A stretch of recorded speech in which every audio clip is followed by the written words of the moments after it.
ভিডিওটি মনোযোগ দিয়ে দেখুন। পুলিশ ইনচার্জ প্রিজাইডিং অফিসার এবং মোবাইল স্ট্রাইকিং ফোর্সের অফিসার আমাকে জানালো যে ওখানকার সালাম চেয়ারম্যান বদরপুর ইউনিয়নের চেয়ারম্যান উনি এসে বলছেন যে পুলিশের কেউ এখান থেকে মাথা নিয়ে যেতে পারবে না, আপনার এখানে কাজ করতে দিতে হবে, আমার মতো করে কাজ করতে দিতে হবে, আদারওয়াইজ কেউ যেতে পারবে না। এই কথা শোনার সাথে সাথে চেয়ারম্যান সেখানে ছিল না, আমি লোকজন পাঠাইছি যে চেয়ারম্যানকে নিয়ে আসো, তার সাথে কথা বলো। চেয়ারম্যানকে লোক পাঠানোর ফলে চেয়ারম্যান আসেনি। তখন চেয়ারম্যান আরেকজনের টেলিফোনে আমার সাথে কথা বলেছেন এবং টেলিফোনে আমি ওনাকে জিজ্ঞেস করলাম আপনি কি ভোট দিয়েছেন? হ্যাঁ দিয়েছি। তো তাহলে আপনি আজকের জন্য শুধু একজন ভোটার, এর বেশি কিছু নন। আপনি ভোট দিলে ভোট দিয়ে চলে যান, আপনি কারো ভোটে ডিস্টার্ব করবেন না, আপনার ভোটেও কেউ ডিস্টার্ব করবে না। এই কথা বলার পরে উনি বলতেছে যে আপনি কি আমাকে থ্রেট দিচ্ছেন? আমি বললাম থ্রেট তো আমি দিচ্ছি না, থ্রেট আপনি দিলেন আমার লোকজনকে। আপনি বলছেন যে পুলিশের কেউ মাথা নিয়ে যেতে পারবেন না। তো বলছে আপনি কি, আপনার নাম কি, পরিচয় কি, আপনি থাকেন ওখানে, আমি আপনাকে দেখাচ্ছি। এই কথা বলার সাথে সাথে আমি আমার পুলিশ সুপারকে জানাই। পুলিশ সুপার আমাকে বললো যে তাকে অ্যারেস্ট করো, আমি ফোর্স পাঠাচ্ছি, দ্রুত তাকে অ্যারেস্টের আওতায় নিয়ে আসো।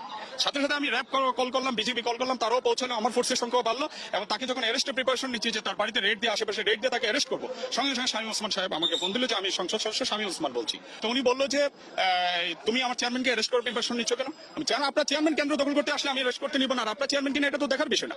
তো উনি আমাকে বলতেছে যে প্লিজ, আমি শামীম ওসমান বলছি, আমি কাউকে প্লিজ বলি না, আমি বলছি গিভ হিম দ্য ক্লিয়ারেন্স। তুমি কেন্দ্রটা ছেড়ে দাও, তুমি তোমার মতো করে চলে দাও, গিভ হিম দ্য ক্লিয়ারেন্স। সময় দ্রুত ফুরিয়ে যাচ্ছে, 4টার ভিতরে 70 থেকে 80% ভোট কাস্ট করতে হবে, তুমি কেন্দ্রটা ছেড়ে দাও এবং চলে যাও। আমি বলছি আমি পারবো না, আমি ইলেকশন কমিশনের আন্ডারে এখন, এটা আমি নৈতিকভাবে তো করতে পারি না, আর এখন আমার চাকরি ইলেকশন কমিশনের আন্ডারে।